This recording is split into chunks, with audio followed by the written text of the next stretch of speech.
Power on. Welcome, Private Oxford.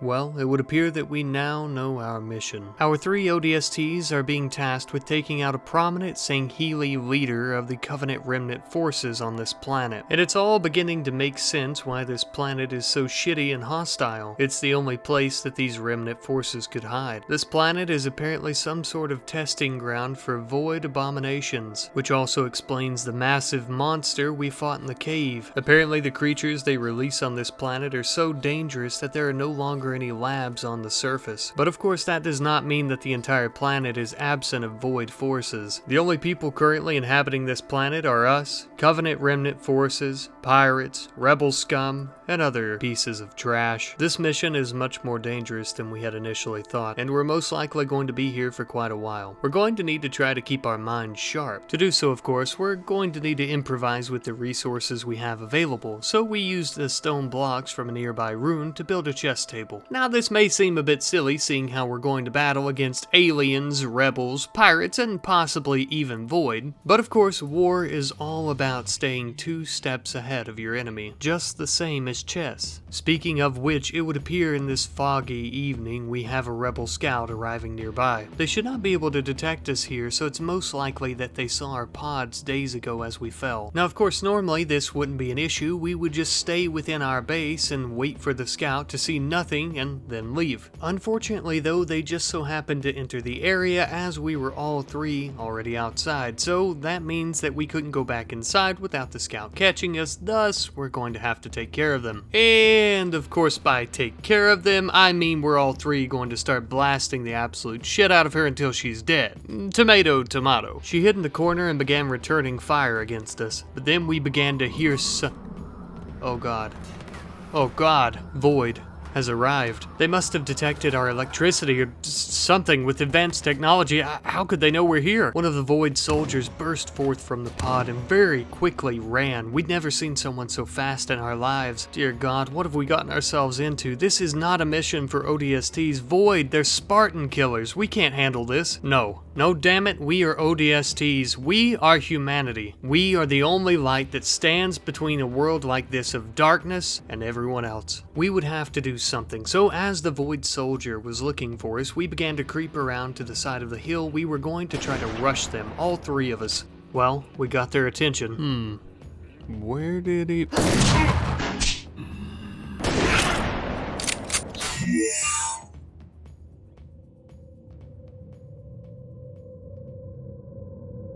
Somehow we won, I think. Regardless, we were alive, and that was much more than we expected from the encounter. To think 3 ODSTs took down a Void soldier? No one would believe us. We had managed to escape from the Void soldier pretty well unscathed, all but Ox, who took one hell of a beating during the battle. Even a punch or 2 from those Void bionics can be deadly. I cannot stress how very, very lucky we were, but more importantly, we were compromised. Our position here was compromised. We would need to move as soon as possible, but we wouldn't be able to move until Ox was at least somewhat patched up. As I mentioned, those Void bionics can be deadly, and from the gash in Ox's forehead, we would need to stop the external bleeding and ensure that he doesn't have any internal bleeding before we move. To which we did. It took basically all night and day, but eventually he was patched up. He still couldn't walk, so we would have to carry him. Luckily, our night vision sensors and our helmets were not damaged during the battle, ensuring that we would be able to move throughout the dark of night. Of course, not only would we need to be able to move at night, we would also need to be able to move effectively, and most important, silently. We walked for hours, but eventually we found a small section in a hillside where we could camp for the night. And I know what you're thinking, building a fire may seem very foolish, and I agree, but with how polluted the planet is, it doesn't get much sunlight during the daytime, meaning that it gets very cold at night, so it would be quite crucial.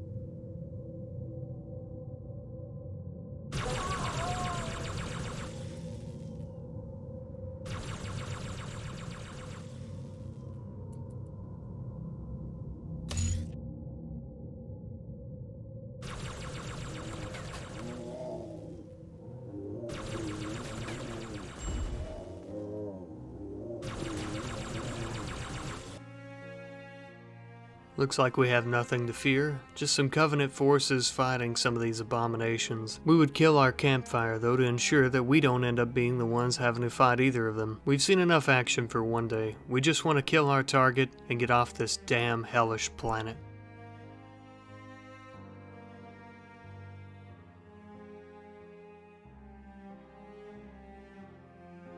We would begin walking for several days, during which time thankfully Ox healed up enough that he could walk again on his own. And hopefully, if the occasion calls for it, he'll be able to fight again on his own. Finally, we had arrived. We would need to hurry and find a vantage point, for the target would be arriving at any moment. It would appear that the Covenant forces are using some type of old Federation base as their base of operations. The walls of the base are made of forum, meaning they're basically impenetrable. We'll need to ensure that we kill the target before he makes it inside.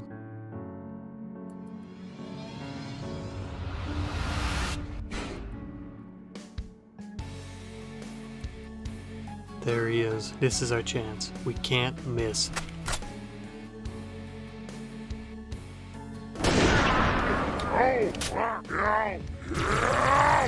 We managed to hit our target, but now we've been compromised. Looks like we'll have to fight our way out of this one. Wait a minute, do you see that? What is that?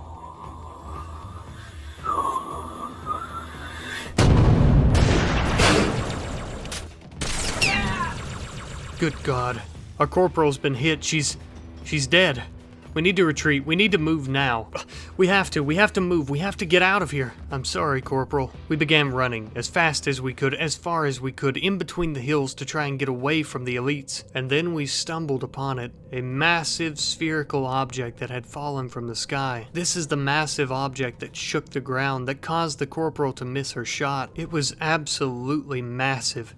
And there was a huge crack down the middle of it. But not only that, we could hear noises within. There was something in there. Something.